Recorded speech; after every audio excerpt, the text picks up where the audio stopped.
भाई बहन की छोटी चुहल इतना बड़ा रूप ले लेगी, ये भाई ने भी नहीं सोचा था।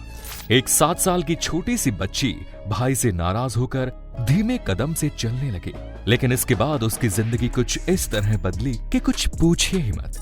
उसके घर परिवार का हर एक सदस्य परेशान हो गया। पुलिस का पूरा अमला उसे ढूंढता रह गया। मुंबई पुलिस का वो ऑफिसर जिसे मिसिंग बच्चों को ढूंढने में महारत हासिल थी, वो रिटायरमेंट के बाद भी इस बच्ची को ढूंढता ही रहा। फिर भी बच्ची का कहीं पता नहीं लगा। देखते ही देखते इस साल पर साल गुजरते चले जा रहे थे और बच्चे के मिलने की उम्मीद भी अब ना के बराबर बची थी। लेकिन फिर अचानक एक दिन फोन कॉल आता है और उसके बाद जो हुआ उसे जानने के लिए हमारे साथ इस वीडियो के एंड तक आप बने रहें।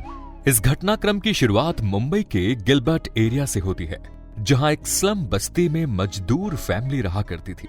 जिस बिल्डिंग में ये परिवार रहता था, ये 2 मंजिला बिल्डिंग थी। इस संयुक्त परिवार में 10 वर्षीय बालक रोहित गौड़ और 7 वर्षीय बालिका पूजा गौड़, इन दोनों का एक छोटा भाई राहुल रहता था।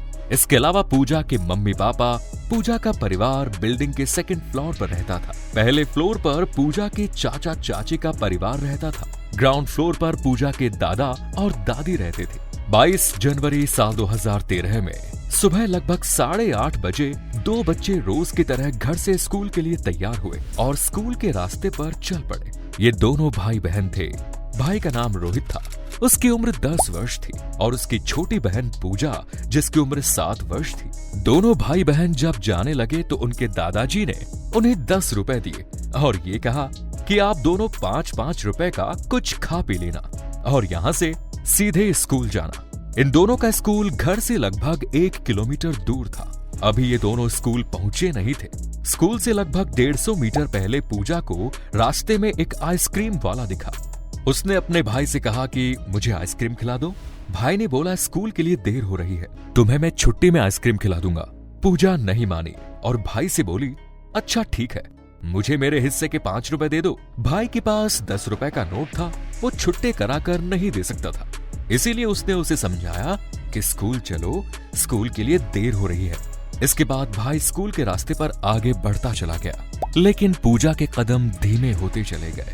पूजा धीरे धीरे चल रही थी क्योंकि उसे गुस्सा आ रहा था। भाई ने उसे ना तो आइसक्रीम खिलाई और ना ही उसके हिस्से के पैसे दिए। जबकि भाई तेज कदमों से चलता हुआ स्कूल पहुंच गया। उसने सोचा कि पूजा भी पीछे पीछे स्कूल चली जाएगी। इसके बाद भाई ने पूजा की क्लास में जाकर उसके बारे में पूछताछ की, पर पूजा की क्लास टीचर ने बताया कि वो आज स्कूल आई ही नहीं है। इसके बाद भाई की चिंता बढ़ गई क्योंकि वाकई में पूजा रास्ते से गायब हो गई या फिर वापस घर चली गई। उसने सारी बातें अपनी मैडम को बताई और परेशान हालत में स्कूल से लगभग 9:30 बजे वापस घर के लिए निकल गया। वो रास्ते भर अपनी छोटी बहन पूजा को पुकारता हुआ जा रहा था, पर पूजा उसे कहीं नहीं मिली। इस तरह पूजा के ना मिलने से भाई बुरी तरह परेशान हो गया। जब ये बात अपने माता पिता को बताई तो उनकी भी चिंता बढ़ गई। अब चारों तरफ पूजा की तलाश शुरू हो गई, लेकिन शाम तक तलाश करने के बाद भी जब पूजा की कोई खबर नहीं मिली, तब सभी घर वाले नजदीकी दादा भाई नारोजी पुलिस स्टेशन पहुंचते हैं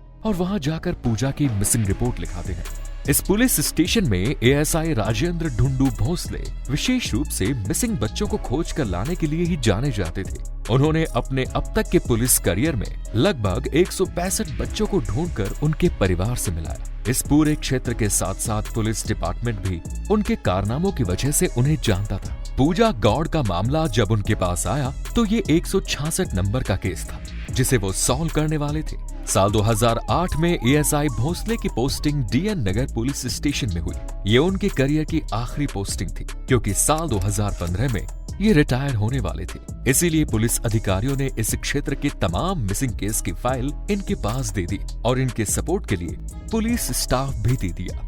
अपनी टीम के साथ एएसआई भोसले गुमे हुए बच्चों को ढूंढकर उनके माता पिता से मिलाते रहे। साल 2013 में इनके पास पूजा गौड़ का केस आया तो इन्होंने इस केस को भी सीरियसली लेते हुए इसकी तलाश शुरू कर दी। एएसआई भोसले का घर महाराष्ट्र के रत्नागिरी जिले में पड़ता था। ये उनके वर्क प्लेस से दूर था। ये अपने वर्क प्लेस पर आने के लिए ट्रेन का इस्तेमाल किया करते थे। अपने साथ गुमे हुए बच्चों की तस्वीरें रखते थे और जहां भी इन्हें लगता था ये लोगों से पूछना शुरू कर देते थे। बच्चों की तस्वीरें दिखाकर पूछते थे कि आपने इन बच्चों को कहीं देखा है क्या। अपने घर के आसपास ऑटो में बैठे हुए लोगों से पूछताछ करते थे। इस तरह ड्यूटी पर ना होते हुए भी इन्होंने बहुत सारे बच्चों को उनके माता पिता से मिलाया। इस केस में मुख्य रूप से पूजा के भाई से पूछताछ करने के साथ साथ घर से स्कूल के रास्ते में पड़ने वाले हर एक दुकान, मकान और व्यक्ति से पूछताछ की गई, पर कोई नतीजा नहीं निकला।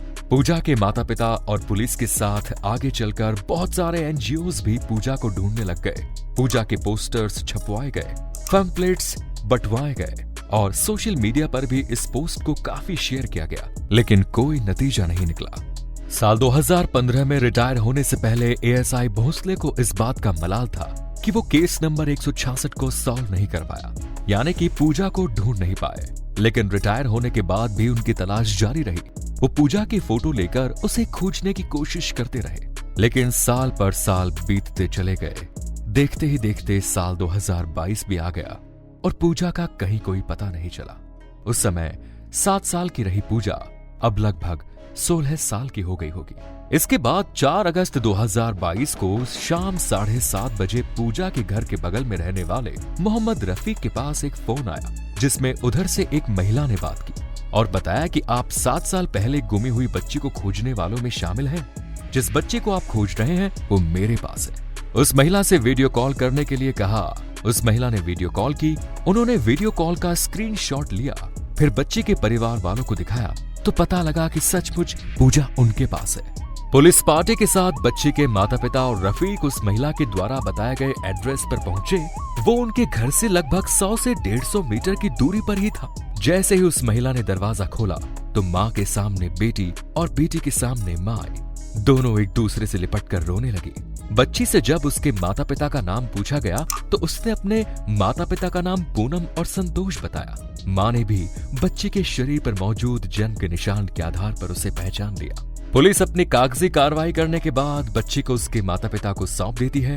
बच्ची के बयान दर्ज किए जाते हैं, जिसमें वो बताती है कि जब वो धीमे धीमे चलते हुए अपने भाई से दूर हो गई, तब एक कपल उसके पास आया और उन्होंने उसे अपने साथ लिया, आइसक्रीम दिलाई और अपने साथ ले गए। थोड़े समय के बाद जब उसने घर जाने की जिद की तो उसे घर परिवार वालों से नहीं मिलाया गया। ये दोनों हैरी जोसेफ डिसूजा और सोनी जोसेफ डिसूजा थे। दरअसल इस कपल के बच्चे नहीं हो रहे थे, इसीलिए उन्होंने इस बच्ची को बाजार से उठा लिया और उसे अपने साथ ले आए। उसे अपने बच्चे की तरह रखा और उसका लालन पालन भी किया। लेकिन पूजा जब 10 साल की हुई तो इन दोनों के घर एक बेटी पैदा हुई। जब इनकी अपनी बेटी हो गई तो इन दोनों का व्यवहार पूजा के प्रति बदल गया। अब वो उसके साथ मारपीट करने लगे। सोनी पूजा से घर का काम करवाने लगी। इतना ही नहीं, इन दोनों ने आगे चलकर पूजा को दूसरों के घर भी उनके घर का काम करने के लिए भेजना शुरू किया। वहां से मिलने वाली पूजा की सैलरी ये दोनों खुद रखते थे। जब पूजा बाहर के काम से घर आती थी तो उससे घर का काम भी करवाया जाता था। कुल मिलाकर अब इन दोनों ने पूजा की जिंदगी नरक जैसी बना दी थी। एक अमीर व्यक्ति के यहाँ जब पूजा काम कर रही थी तो वहीं उसकी मुलाकात उस महिला से हुई जिसने मोहम्मद रफी को फोन किया। उसी महिला ने इसकी मदद की, तब जाकर पूजा आज अपने घर परिवार से मिल पाई। पूजा के बयान के आधार पर पुलिस ने जोसेफ कपल को गिरफ्तार कर लिया। हैरी जोसेफ को जेल भेज दिया गया, जबकि सोनी जोसेफ को इसलिए अरेस्ट नहीं किया क्योंकि उन दोनों की 6 साल की बच्ची थी और बच्ची की देखभाल करने वाला कोई नहीं था। आज की कहानी में इतना ही। इस वीडियो पर अपनी राय जरूर दें, चैनल को जरूर सब्सक्राइब करें। धन्यवाद।